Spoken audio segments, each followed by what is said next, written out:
Atenção, foliões de plantão. A multa para quem for pego fazendo xixi na rua passa de R$ 170 para R$ 510. Não se preocupe com a quantidade de banheiros durante o carnaval. Segundo a prefeitura, no total serão 25.496 ao longo de toda a folia. E a expectativa é de mais de 1 milhão de turistas na cidade, injetando R$ 3 bilhões na economia. A ocupação hoteleira deve chegar a 85%. É na rua que a gente se encontra. Este é o tema oficial do carnaval desse ano. Já o trabalho de limpeza após a passagem dos blocos vai contar com 1.100 garis. Os ambulantes, cerca de 4.500, já estão credenciados para a venda de bebidas. E terá um esquema especial de trânsito na região do centro da cidade do Rio de Janeiro, onde desfilam 3 grandes blocos: Cordão do Bola Preta, Monobloco e Bloco da Preta. A Avenida Rio Branco será fechada para a segurança dos pedestres. A recomendação é o uso do transporte público, como o metrô. Mensagens em 98 painéis vão informar aos motoristas os horários dos diversos fechamentos e as rotas de desvio. A recomendação é que os condutores evitem estacionar em ruas de passagem de blocos e nas ruas que vão servir para desvio do trânsito. Aumentar a produção de energia limpa é um dos compromissos internacionais do Brasil para diminuir a emissão de gases do efeito estufa e minimizar as mudanças climáticas. Entre as formas de energia não poluente, se destaca no país a energia eólica. Aumentar a produção de energia limpa é um dos compromissos internacionais do Brasil para diminuir a emissão de gases do efeito estufa e minimizar as mudanças climáticas. E entre as formas de energia não poluente se destaca cada vez mais no país a eólica. O vento gira as pás das turbinas, que acionam os geradores, produzindo corrente elétrica. Além de não poluir o ar, há outra vantagem: o recurso é inesgotável. O Brasil tem o privilégio de ter um vento mais uniforme, fazendo com que o rendimento, vamos dizer assim, eólico no Brasil seja um dos maiores, se não o maior do mundo. Então é uma fonte importantíssima e em pouco tempo aí nós vamos ter mais de 20 mil megawatts instalados. Em novembro do ano passado, a capacidade instalada total de geração de energia elétrica no Brasil chegou a quase 140 mil megawatts. Só de energia eólica foram cerca de 6.800 megawatts.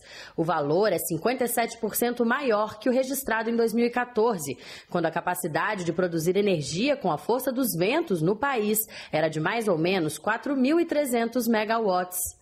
Segundo o Ministério de Minas e Energia, o Brasil já ocupa o 10º lugar mundial em produção de energia eólica, um avanço de 5 posições entre 2013 e 2015.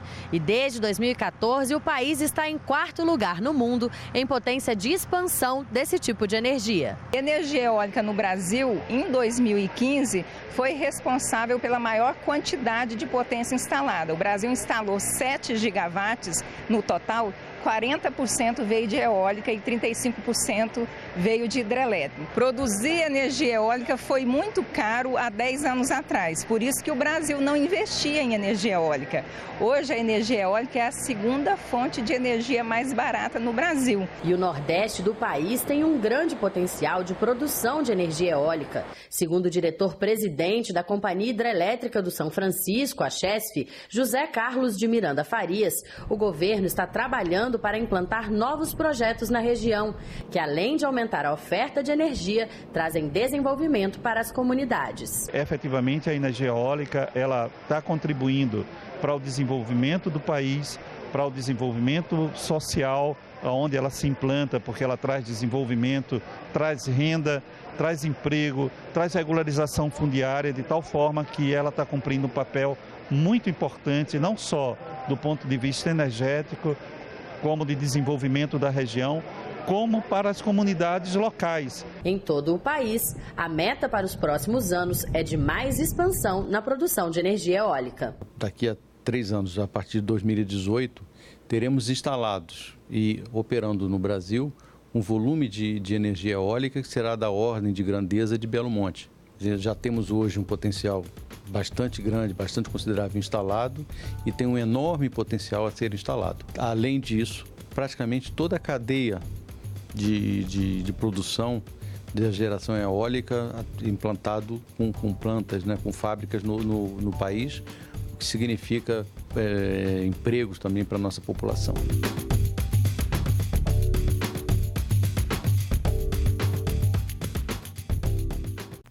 Estudo do Ministério do Turismo revela que cresceu 8% o número de brasileiros que têm a intenção de conhecer melhor o próprio país.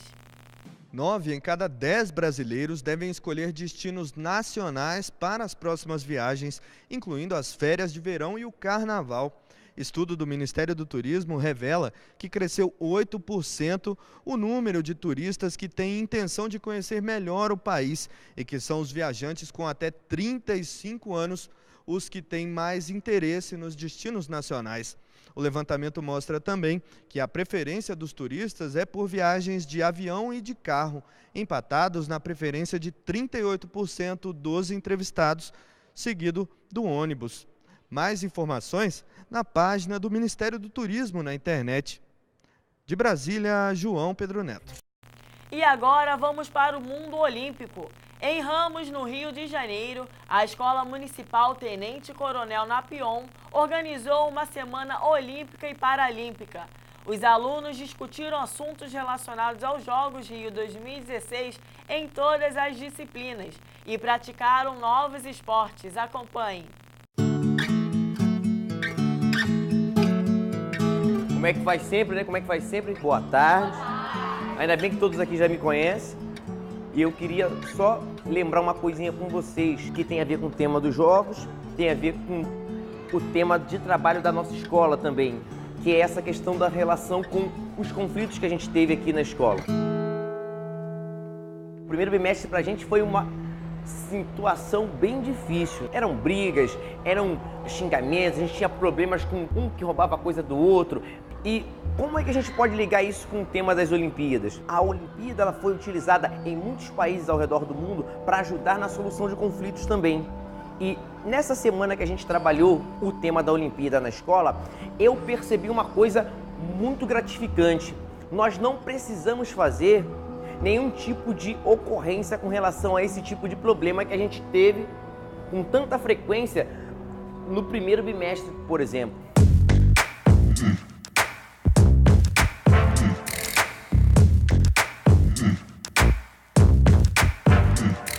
Vocês perceberam a mesma coisa que eu ao longo dessa semana? Dá o papo agora. A gente aprende muita coisa, tipo como trabalhar em equipe. Se a gente errar, tudo bem, que errar faz parte. Errar faz parte. E não tem essa que se você errar, você vai parar. Se você errar, você continua. Essa questão da saúde, né? A criança fica mais ativa. Principalmente a disciplina que é o que ela precisava mesmo. Eu achei que seria uma forma da gente colocar esses jovens que estavam aí um pouco mais envolvidos com a indisciplina do que qualquer outra coisa, de mobilizá-los e fazer com que eles agissem mais na escola de uma forma positiva. E deixar um recado para os mais novos, que pratiquem esporte, se insiram no esporte e levem a sério, porque o esporte ele pode transformar a vida como transformou a minha. Então, para a gente hoje ter esse evento na escola e ter esse resultado positivo ao longo dessas semanas que a gente trabalhou, para mim foi o elemento mais gratificante. E tomara que a gente consiga chegar a zero, né? A gente sabe que ainda não chegou a zero, né, Carmin? Mas que a gente consiga chegar a zero de conflito, para a gente viver uma escola muito melhor. Certinho, Gê? Ah, tá rindo?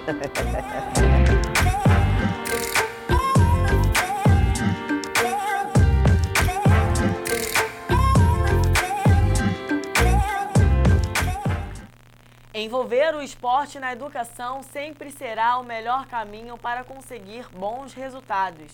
Uma ótima iniciativa da Escola Municipal Tenente Coronel Napion e que possa servir de exemplo para outras escolas. Torneio Internacional Feminino de Basquetebol teve início na última sexta-feira. A competição é mais um evento teste para os Jogos Olímpicos. O primeiro evento teste de 2016 é estrelado por elas, as atletas brasileiras do basquetebol feminino. O time recebe em casa outros 3 países, Argentina, Austrália e Venezuela, para um torneio amistoso que vai colocar à prova as instalações da recém-inaugurada Arena Carioca 1. As chaves do estádio foram entregues oficialmente ao comitê organizador dos Jogos nesta sexta-feira. A Carioca 1 é a terceira arena do Parque Olímpico, na Barra da Tijuca, a ficar pronta.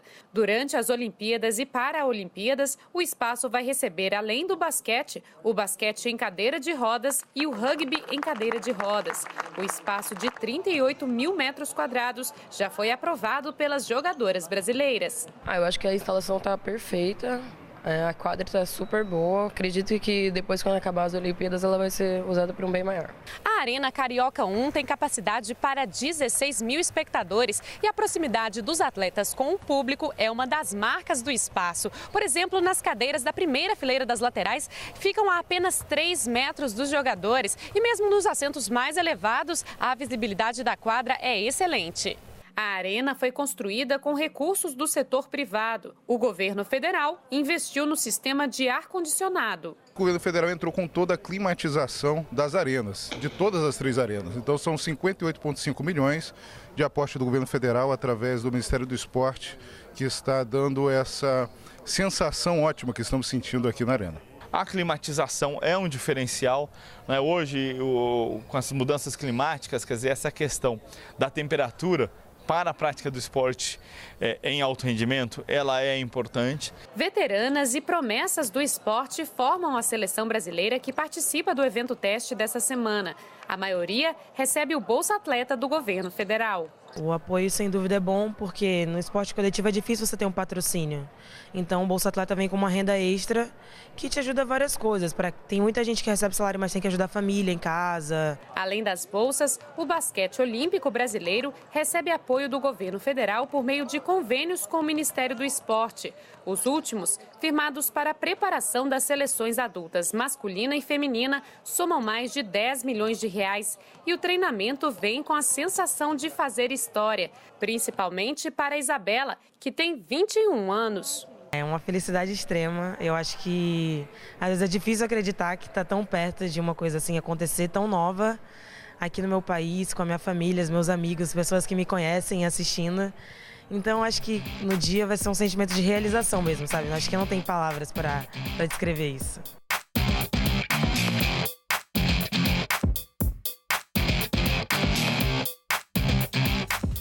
E o Jornal Metropolitano de hoje termina aqui.